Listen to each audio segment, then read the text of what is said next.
guys, I'm here to give my thoughts on the teams that I think performed the worst in the 2024 season of Formula 1. And without any further ado, let's get right into the video guys. Williams. Well, I had high expectations on Williams for 2024 considering how strong and well managed they were in 2023. But honestly, this season couldn't have gone any worse for the team. Though the team had developed a car that was more balanced and well equipped compared to its 2023 challenger, things didn't really go in favor of Williams. Starting with the spare parts stock issues, to then having expensive crashes, to then getting DNF'd from the race running in the points, nothing really went in favor of Williams in 2024. But I would like to appreciate James Vowles' spontaneous decision to replace Sargent with Colapinto, who brought stability within the team by immediately hitting the ground running by scoring points for the team, which is something Sargent failed to do in his 1.5-year stint with the team. Though Colapinto had his fair share of crashes, he still managed to score more points than Sargent, and it was in an attempt to maximize on the potential with the package that he had in his hand. Finishing P9 in the Constructors' Championship is a massive disappointment for Williams, considering they finished P7 in 2023.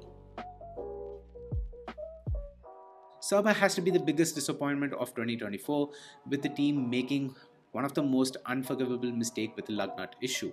I mean, it is such a fundamental part of the car, something that the team touched and used countless amount of times during the preseason testing, that it's still a bit of a surprise that the team never realized the issue during the preseason testing. The slow pit stops robbed Sauber of scoring some points at the opening rounds of the 2024 season, when the team genuinely had the pace to score points. As the team fixed the pit stop issues, the team failed to develop the car through the season to stay competitive. Thanks to Zhou's fantastic drive on a chaotic Qatar Grand Prix weekend, the team managed to break their curse to score points to limit the damage that was already done. My criticism might seem a bit harsh on the team, but honestly, when you look at the bigger picture, this is a team that's building up to be a manufactured team for the 2026 season. So these final couple of years as Sauber is absolutely critical for the team to improve before they become the Audi Works team, for the team to gain any belief and trust from the world. And this is particularly coming from a guy who had high expectations and hopes on the Audi project, Red Bull. I still can't believe my fantasy or my outrageous prediction for the 2024 season actually came true, on which I'll be making a reaction video on, so stay tuned. But coming back to this video, yeah, it's hard to believe that Red Bull has faltered to have this massive pitfall to finish P3 in the Constructors' Championship, considering their dominant run in 2023. We knew the moment Red Bull falls into the clutches of the competition, Checo's poor form and his lack of contribution will be deeply exposed. And that's exactly what has happened. With how dominant the team was for the majority of 2022 and in 2023, the way 2024 unfolded for Red Bull is honestly a bit of a shame. This shows how unpredictable life is and why you can't take anything for granted. Though Red Bull managed to claw back some of the pace towards the tail end of the 2024 season, they still finished the year behind Ferrari and McLaren, not just in the Constructors' Championship, but also in terms of pace. So I'm genuinely curious to see where Red Bull would fit in terms of the performance pecking order for the 2025 season. It's not just about the failed development path that made me put Red Bull in this list, but also some of their strategy choices and slow pit stops that made me put Red Bull in this list, because it's not something that we used to see from Red Bull. Aston Martin. Aston Martin has to be the second biggest disappointment of the 2024 season. I say this because they have all the facility, all the finances, and the great talents at their disposal, yet they produced a championship campaign like 2024. I expected Aston Martin to resurge back up to being a podium contender for 2024, considering the amount of data gathering and tests they ran towards the tail end of 2023 to better understand the issues of their concept.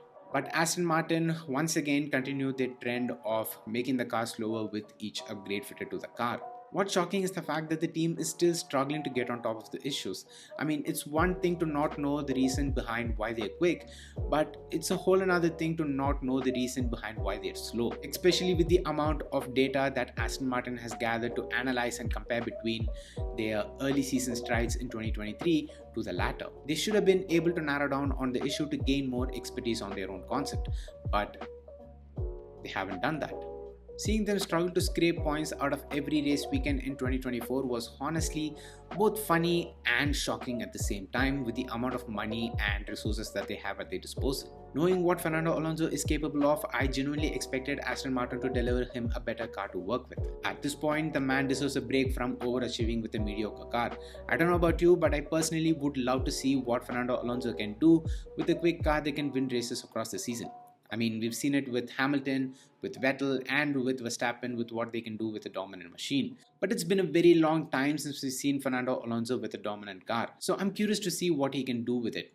I personally feel like it would be a deadly combo to see Fernando Alonso with a fast car, because he still has the raw pace and he also has the knowledge that came with the experience in the sport, which no other driver on the grid has, maybe except Lewis Hamilton. So yes guys, Aston's performance in 2024 was a massive letdown, and my only hope is Adrian Newey should be able to fix the 2025 car at the second half of the season and should be able to develop a race winning car for the 2026 season.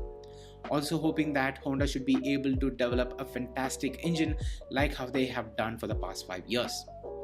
So yes guys, these are the teams that I think performed the worst in the 2024 season of Formula 1, and if you side with my opinion, make sure to the like button, but if you have any difference of opinion, make sure to let me know down in the comments, and also make sure to describe why. I'm curious to know what is your take on it. Subscribe to the Forum YouTube channel if you haven't already, and hit that bell icon while you're at it. And until next time, it's me Vinesh from Forum, and I'm out. Peace.